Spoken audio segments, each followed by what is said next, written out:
जैसे जैसे लोकसभा चुनाव का समय करीब आता जा रहा है, दरभंगा लोकसभा चुनाव का जो दृश्य है वो काफ़ी दिलचस्प होता जा रहा है।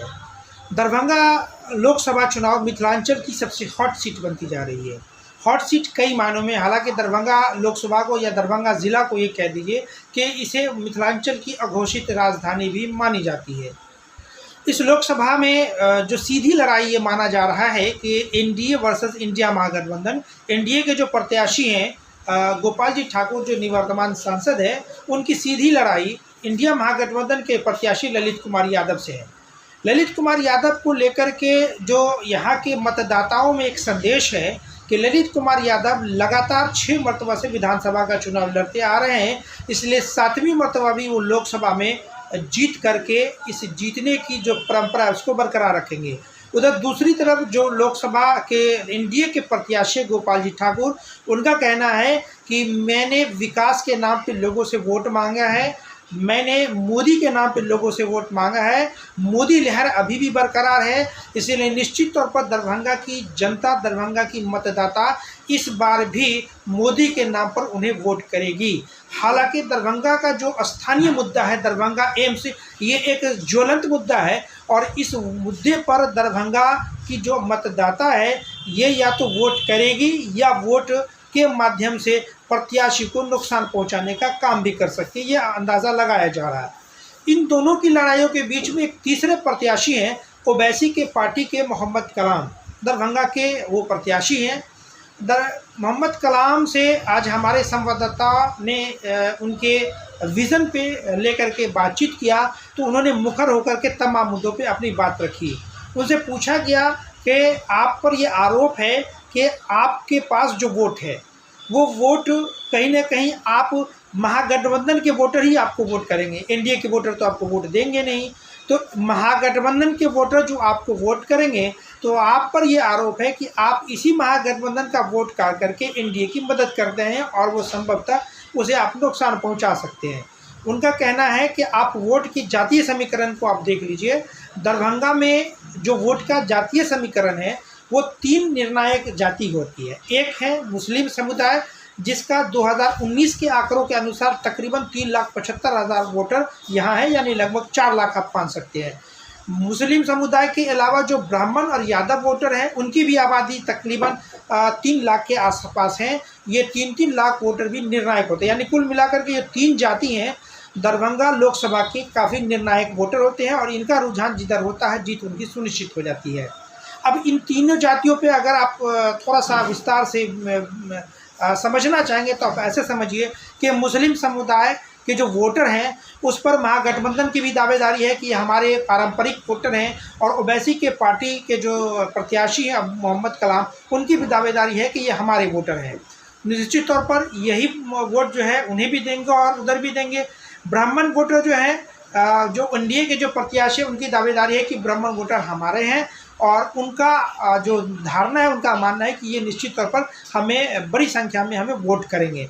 बच गए ये यादव समुदाय के लोग। यादव समुदाय की पर जो है वो दावेदारी गोपाल जी ठाकुर की भी है और यादव समुदाय पे दावेदारी जो है वो महागठबंधन के उम्मीदवार पे भी है। तो अब ये तीनों मिलकर के ये निर्णायक ये वोट करेंगे, तय होगा कि दरभंगा का सांसद कौन होगा। आज हमारे संवाददाता ने ओवैसी के जो प्रत्याशी हैं मोहम्मद कलाम, उनसे 2-3 मुद्दों पर बातचीत किया, तो उन्होंने मुखर होकर के अपनी तमाम बातें रखी। क्या बातचीत हुई उसके कुछ अंश हम आपको दिखाएंगे। साथ ही साथ हम अपने चैनल के माध्यम से जो हमारे हिंद टीवी के दर्शक हैं उनसे जो है मोहम्मद कलाम ने एक अपील की है कि उनका नॉमिनेशन जो है वो आगामी 25 अप्रैल को दरभंगा के महाराज से एक विशाल रैली के रूप में जो है वो होगा। इसलिए हमारे चैनल के माध्यम से उन्होंने दरभंगा लोकसभा की तमाम मतदाताओं से इस नॉमिनेशन में भाग लेने की अपील की है। तो चलिए उनसे जो हमारे संवाददाताओं की जो बातें हुई है उसके मुख्य अंश आपको दिखाते हैं। हमारे YouTube चैनल को सब्सक्राइब करना और बेल आइकन दबाना ना भूलें ताकि हर वीडियो आप तक सबसे पहले पहुंचे। कि आज़ादी के बाद जो है आज भी दरभंगा जिला का विकास और मिथिलांचल का विकास नहीं हुआ है। सभी पार्टी के नेताओं को दरभंगा की महान जनता ने मौका दिया चाहे वो राष्ट्रीय जनता दल हो चाहे जनता दल हो, भाजपा 20 साल से दरभंगा में सत्ता पे काबिज है, लेकिन विकास के नाम पे जीरो है। और दिन प्रतिदिन जो है गरीब, दलित, पिछड़ा, अति पिछड़ा, अल्पसंख्यक वर्ग, उनका हालात दिन पर दिन बद से बदतर हुआ जा रहा है। तो हमारा जो मैनिफेस्टो है, हमारे पार्टी का जो मैनिफेस्टो है कि सबसे पहले गरीबों का विकास, मजलूमों का विकास, दलितों का विकास। आज देख लीजिए कि भाजपा वाले जुमलाबाजी कर कर पूरे हिंदुस्तान की जनता को ठगने का काम कर रहा है, उसमें दरभंगा जिला भी शामिल है। तो अब जो आम गरीब जनता है वो भाजपा और राष्ट्रीय जनता दल दोनों से त्रस्त हो चुकी है।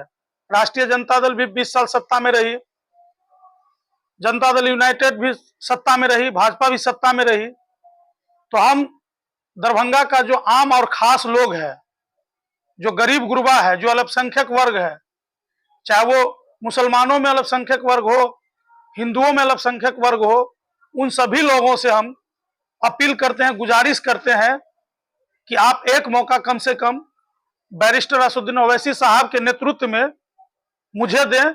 मैं निश्चित रूप से आप लोग से किए गए वादे पे कदम में कदम मिलाकर और खरा उतरने का काम करूंगा। ये असदुद्दीन को मुस्लिम का ही एक नेता माना जाता है, ये मुस्लिम के ही नेता है, औरों के नेता नहीं। इसको क्या कहेंगे? देखिए, ये सवाल वैसे लोग उठाते हैं जिनके पास में अपना जनाधार नहीं है। हमारी पार्टी वाहिद पार्टी है जो बाबा भीमराव अंबेडकर जी का जो है, हम अपने बैनर में उनका फोटो लगाने का काम करते हैं, जिन्होंने देश में कानून और संविधान बनाया।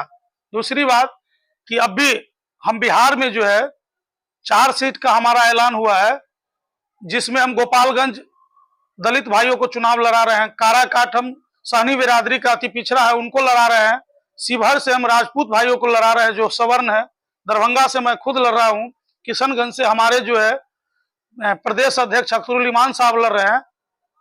तो ये सब विरोधी का प्रोपगंडा है। एमआईएम पार्टी जो है सभी जात, सभी तबका, सभी बिरादरी के लोगों का जो है विकास चाहती है। जिस तरह से हैदराबाद और महाराष्ट्र के औरंगाबाद में डेवलपमेंट और विकास हुआ है, वो विकास बिहार के अंदर में भी एमआईएम पार्टी चाह रही है। मुसलमान अक्सर जानते हैं और कहते भी हैं कि असदुद्दीन ओवैसी बीजेपी को अंदर से सपोर्ट करते हैं, फुटपटवा। क्या ऐसा ही होगा दरभंगा में भी? देखिए, ऐसा बात वो लोग बोलते हैं जो खुद बीजेपी का बी टीम है। बिहार के मुख्यमंत्री जी बोलते थे कि एमआईएम पार्टी बीजेपी का बी टीम है। आज वो खुद बीजेपी के गोद में जाकर के बैठ गए हैं।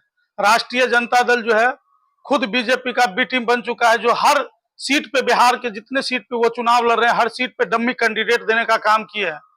दूसरी बात कि पूरे बिहार का मुसलमान जो है तराई इमाम में है।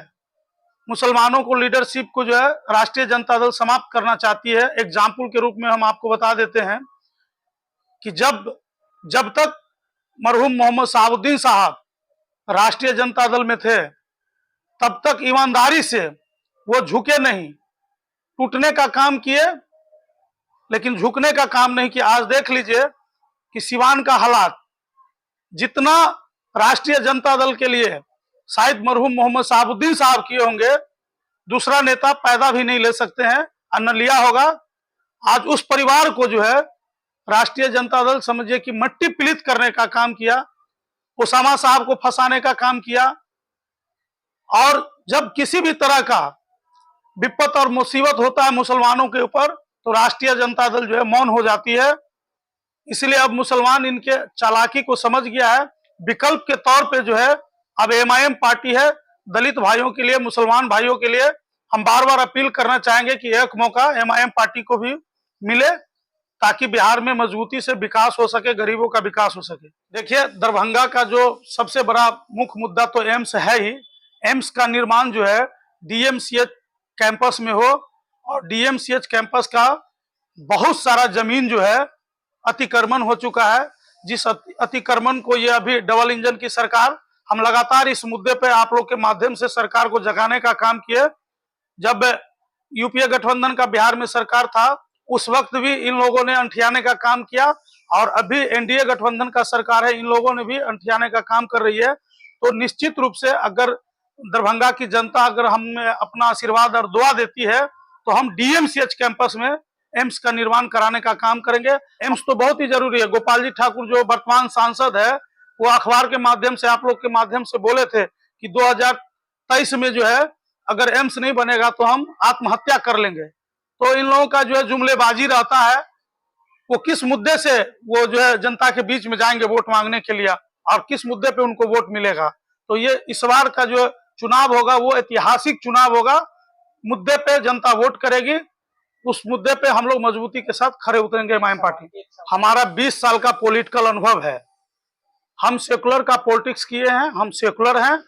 हमें गरीब का भी वोट मिलेगा, दलित का भी वोट मिलेगा, अति पिछड़ा का भी वोट मिलेगा, प्रगतिशील वर्ग का भी वोट मिलेगा, मुसलमानों का भी वोट मिलेगा। तो जितने तबके का वोट है वो निश्चित रूप से जो है मुझे मिलेगा। एमआईएम पार्टी को जितने हल्के से लेकर के चल रहे हैं, ये समय पे आपको वोट के चोट से दिखाने का काम करेगी। इस लोकतंत्र में सबको चुनाव लड़ने का अधिकार है। जनता जिसको सेहला पहनाएगी वो नेता होगा, वो हीरो होगा। देखिए, आप लोग के माध्यम से हम दरभंगा का जो आम और आवाम है और हमारे मतदाता मालिक है, उन सभी लोगों को मैं दावत दे रहा हूं कि 25 तारीख को दरभंगा का जो राज्य का ऐतिहासिक मैदान है, वहां से हम नामांकन के लिए जाएंगे। हम मुसलमान भाइयों से गुजारिश करते हैं कि मुझे दुआ देने के लिए वहां पहुंचे और हिंदू भाई मुझे वहां आशीर्वाद देने के लिए पहुंचे। हम सभी लोगों को एक साथ एक जोड़ कर चलने का काम करेंगे। हम जीत का दावा मजबूती के साथ कर रहे हैं। हम जिस बिरादरी से आते हैं, 3,75,000 वोट हमारा पूर्व का डाटा है 2019 का। अभी हम 4 लाख प्लस वोट में हैं। और उतना ही नहीं, जब हमारे साथ दलित वर्ग, अति पिछड़ा वर्ग और प्रगतिशील वर्ग जब जुटेंगे, जो डेवलपमेंट और विकास को समझते हैं, जात पात से ऊपर उठकर अगर वोट करेंगे तो हम लाखों लाख वोट से चुनाव जीतने का काम करेंगे। ये खबर कैसी लगी? मोहम्मद कलाम के तमाम बातों से आप कितना सहमत हैं? कमेंट बॉक्स में लिख करके आप अपना सुझाव ज़रूर दें। दरभंगा सहित देश और दुनिया की तमाम खबरों को देखने के लिए देखते रहे हिंदू टीवी 24। धन्यवाद।